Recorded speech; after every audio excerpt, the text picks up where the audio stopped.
Hey guys, I just want to let you know that I'm sorry that I haven't posted a TA Today episode recently in the past this week. It's because the FOMC meeting. I don't like to trade during those meetings. I like to wait until the dust settles to give us a confirmed direction after those meetings occur. But now that the meetings are over, we now know what's going on with the basis points. They've just been increased by 0.75 again. And we now know that there's no inflation end in sight yet. There has been a slight curve with some of the commodities, but not like wheat or corn or some of the other ones that matter quite a bit. So as those prices keep going up, that's basically a sign that inflation's not ending yet. So once we start seeing that change occur, then they'll most likely either stop increasing their rates or start bringing them down. I don't see them stopping. Based on the average throughout history, they could bring it up another like two points, 2 full points. Like right now, it's up like 3.25, I believe, and it will go up to like 4.5. It's basically the average whenever these kind of events occur. So we could see them constantly increase these basis points again, but we don't have to worry about it again until September 20th, I believe. This candle right here actually represents the meeting that occurred. So we can see that it was around 2:30 Eastern Standard Time that this occurred. Let me just go into the intro here so you guys can see my screen a little bit better. One sec here, guys.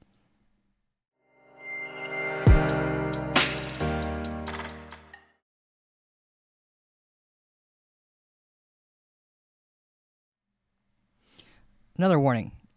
Other than this is not financial advice. My brain's kind of mush right now. I only got about half an hour of sleep last night. I was coding, trying to do automation for InvestShare so I can spend more time with the community. And so like my brain's not all there right now. So if I trip over my words, I'm super sorry. I don't edit any of these videos. It's always done in one take. So if I end up like blurring gibberish, I apologize ahead of time. But anyways, this little candle right here, it started around 2:30 Eastern Standard Time with the Fed meeting. So about half of this candle and half of this candle. Let's go over the 30-minute. There we go.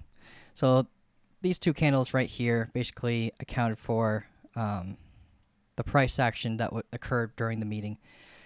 Basically, Powell said that there's no inflation end in sight. So obviously, Bitcoin pumped because of it, because Bitcoin's a deflationary asset with a fixed supply.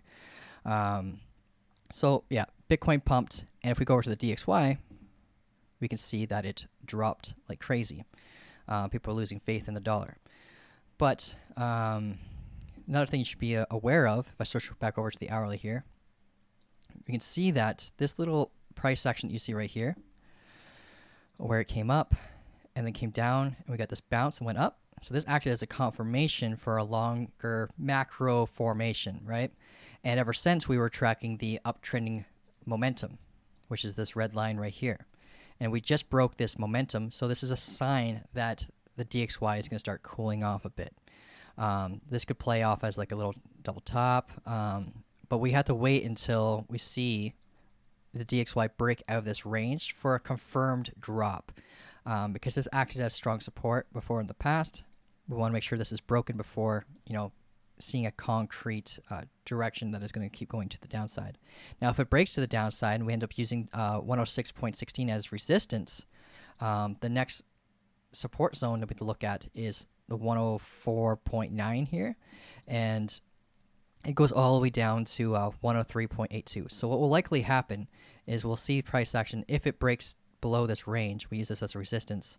We'll likely see the DXY come down, use this as support for a little bit, and if it breaks below this, then it'll be great for Bitcoin, and then we'll see it get trapped inside this price action right here. That's pretty much everything I got for you with the DXY. If I go over to Ethereum, so we were talking about Ethereum during my last TA video, and basically we're looking to short. We got the short. It didn't hit our stop loss, luckily, and it came down and hit our target and then started going up the direction. It kind of acted as a confirmation bounce off of this consolidation area right here. And when it bounced off the consolidation area, basically it created a continuation to the technical target for the larger formation that we were looking at. And the larger formation I was talking about a week ago what's this triple bottom right here. And when we broke to the upside, the technical target was 1733 that we're looking at, with an alarm set around here to let us know to react to potential resistance. And now this is the time where we react to potential resistance. So we might see a formation play out like a double top formation or head and shoulders. Like, for example, this could be the shoulder, this could be the head, we could have another shoulder, and we could break the neckline, and then we would enter a short. Or we get a double top formation, and then we enter a short when we break the neckline for that one. There's a ton of bearish formations that we could play off of. We just got to wait for Ethereum to paint us a picture before we can enter that short. Because what could end up happening is we build support off this, we create a formation here, and it could lead to another bullish breakout to bring us to the next area of interest around 2370. And that's more than possible. So Ethereum's getting a lot of bullish news. Ethereum has a lot of Bitcoin liquidity. So as Bitcoin goes up, so will Ethereum. And so basically we just need to make sure we break past this as a form of resistance, build a formation, then we can just trade off that formation's breakout and then go for that target. But for now, we may not see that at all. We have to wait until we see what kind of formation we're going to get. If we start building support here and get that formation that we can trade off of, then awesome. But if we end up getting like a double top here, then we can enter a short and ride it as long as we can by moving our stop loss below all the support levels that we break. That's Ethereum for you guys. There's not really much to it just right now. We still have to wait for a call. But if you guys, are part of the Investor Discord, you'll know that I'll post a signal as soon as I see something in the charts. I'll let you know. But right now, yeah, there's nothing really going on for Ethereum. If we look at Cardano, let's take a look. So Cardano, yeah, we just recently did a inverse head and shoulders formation. Took that profits already. Yeah, there's nothing here yet, but it does look like it's getting some resistance here off of this local price action. So that's a sign that it's going to continue to drop. And we'll get a double top, this being the neckline right here. And if we do see price action come down and we break this neckline support, then the technical target would be pretty much right back where we started, around 17 cents, which could bring us right back to this area of support right here. So that comes in confluence with the support. So if there's confluence with support levels, normally you want to undercut the support by, not taking profits right at the technical target, taking it a little bit sooner. So look at local price action like this, for example, to potentially take profits sooner. The risk to reward ratio isn't very good on this. So if you end up seeing a, let's say, traditionally you want to have your stop loss above the swing high, right? But when you have a swing high on the double top, you always get 1-to-1 risk reward ratios. Like, it always ends up being that way. And that's just based off the structure of W or double top. So what you would want to wait for is you want to see price action come down and have like a little bit of a bounce. If there's a little bit of a bounce, then when it breaks below and uses this as resistance, you can put your stop loss at that bounce instead, roughly around here, and dramatically improve your risk to reward ratio. Reducing your risk, and that's a healthy practice, right? And that's why confirmation rejections are so important to wait for rather than just entering off a breakout, because those confirmation rejections basically confirm the safety of your stop loss. So if you want to like protect your stop loss, this is a great way of doing it. Just waiting for that confirmation rejection, then going down and putting your stop loss there. But yeah, guys, that's pretty much everything I got for you. Other than one thing I want to let you guys know about, if we go over to like the difficulty for Bitcoin, you can see that it's still downtrending, which is a great sign, meaning that there's going to be, when the mining difficulty is low, it makes it cheaper for the miners to create Bitcoin. And when that happens, they tend to have a lot less sell pressure against the market, and it makes it easier for Bitcoin to pump. So if this continues going down, Bitcoin will most likely continue to go up with less and less sell pressure being impacted on it.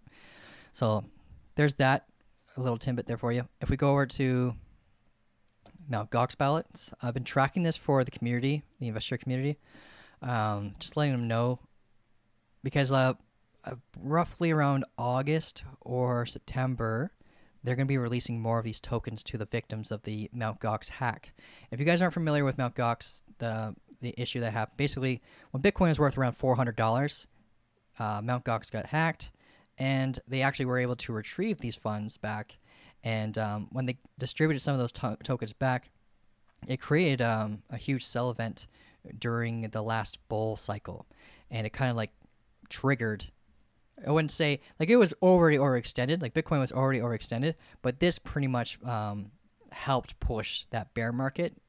But if this were to occur during like the price action that we have right now,